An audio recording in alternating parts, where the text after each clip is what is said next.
성도 여러분, 이 어려운 시절에 얼마나 많은 위로를 경험하고 있습니까? 사람들로부터, 하나님으로부터 늘 위로받고 새로운 용기와 힘을 얻는 우리가 될 수 있기를 바랍니다. 바울 사도는 자신이 겪은 환난을 말하고 있습니다.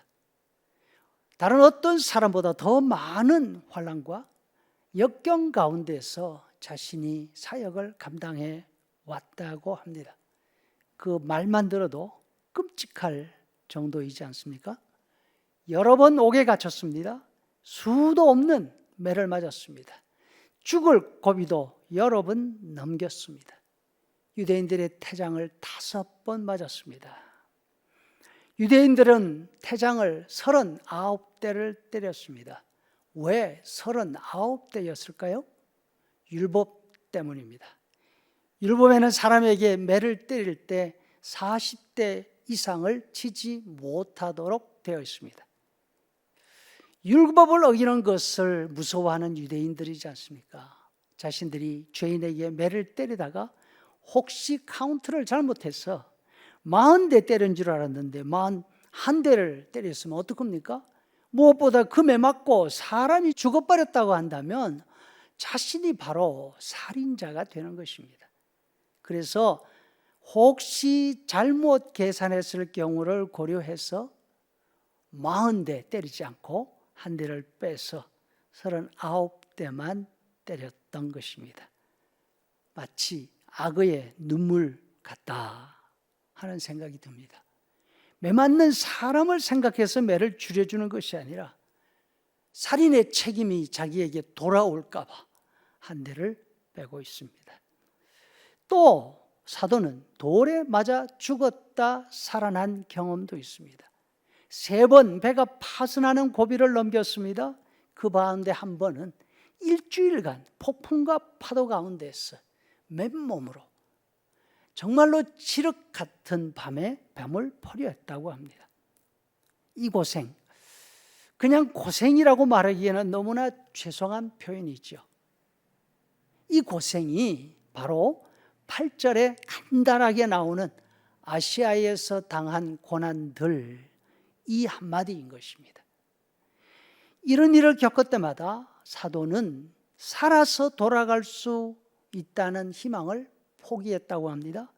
이번에는 정말로 죽었구나, 번번이 그렇게 생각했다고 합니다.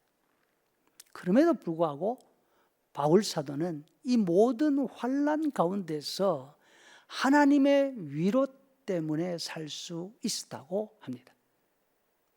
위로는 대단히 중요합니다. 바울 사도는 우리가 상상할 수 없을 정도의 고난을 겪고 또 겪었지만 위로 때문에, 하나님의 위로 때문에 살 수 있었다고 합니다. 하나님의 위로 때문에 자신이 살았을 뿐 아니라 자신이 받은 위로 때문에 지금 고난을 당하고 있는 고린도 성도들을 넉넉하게 위로할 수 있다고 합니다. 4절 말씀 세번역, 온갖 환난 가운데에서 우리를 위로하여 주시는 분이십니다.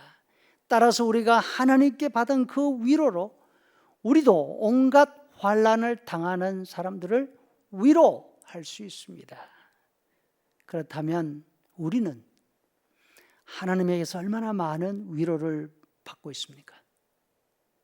바울 사도처럼 죽을 만큼 어려움을 많이 겪었지만 하나님의 위로 때문에 지금까지 견디고 있습니다. 어려운 가운데서 나와 함께 하신 하나님의 위로를 들으면 여러분들도 이 고난 가운데서 새로운 용기를 얻고 힘을 낼 수 있을 것입니다. 옆에 있는 성도들에게 또한 다른 사람들에게 이렇게 말할 수 있습니까? 만약 나는 바울 사도가 받은 위로와 같은 위로를 하나님에게서 받은 적 없어, 이런 생각이 있다면 어떻게 해야 될까요? 하나님이 바울 사도만 위로하시고 우리는 위로조차 하지 않고 버려두시는, 어려움 가운데 그냥 버려두시는 그런 분이실까요? 바울 사도가 하나님의 위로를 경험할 수 있었던 요인은 그가 바로 하나님을 의뢰했기 때문에 그렇습니다. 9절 말씀, 우리는 우리 자신이 사형 선고를 받은 줄 알았으니 이는 우리로 자기를 의지하지 말고 오직 죽은 자를 다시 살리시는 하나님만 의지하게 하심이라. 바울 사도는 자신의 힘으로 견딜 수 없을 정도의 고난을 만날 때에 포기하거나 그냥 혼자 힘으로 견뎌보려고 하지 않았습니다. 하나님을 바라보았습니다. 바로 지금이 하나님을 의뢰할 때라고 판단했습니다.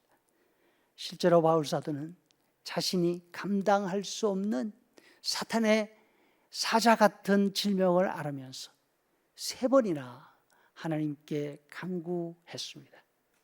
그리고 그 기도를 통해서 하나님의 위로를 경험했습니다. 내가 너와 함께하고 있다. 그 병으로 인해서 너는 나를 더욱 힘있게 의지하게 될 것이다. 내 능력이 너의 그 병으로 인해서 더 분명하게 나타날 것이다. 이와 같은 위로이죠. 성도 여러분, 바울 사도가 하나님의 위로를 알고 체험한 가장 분명한 비결은 기도에 있습니다. 우리는 어려움을 겪을 때 얼마나 하나님께 간절히 매달리고 하나님을 의지하고 있습니까? 우리가 자신의 힘으로 견딜 수 없는 어려움 중에 있으면서도 하나님의 위로를 경험하지 못한다면 거기에는 이유가 있습니다. 그 가운데 가장 먼저 고려해야 할 이유가 무엇일까요? 우리가 하나님께 부르짖지 않기 때문이 아닌가 생각합니다. 혹시 힘들다고 하면서도 기도하지 않고 있으십니까? 기도를 시작할 때입니다. 기도하고 있는데도 불구하고 아직 하나님의 위로를 느끼지 못하고 있습니까? 더 많이, 더 깊이 기도할 때입니다. 우리 하나님의 위로에는 차별이 없습니다. 바울 사도를 위로하신 하나님이 우리도 반드시 위로하실 줄로 믿습니다. 이 어려움이 다 지나갈 때까지 기도를 쉬지 않는 우리가 되기를 소원합니다. 그러면 기도가 우리의 습관과 우리의 체험이 될 것입니다. 그러면 바울 사도처럼 우리도 다른 사람을 위로할 수 있는, 다른 사람에게 우리에게 기댈 만한 든든한 하나님의 위로자가 될 것입니다.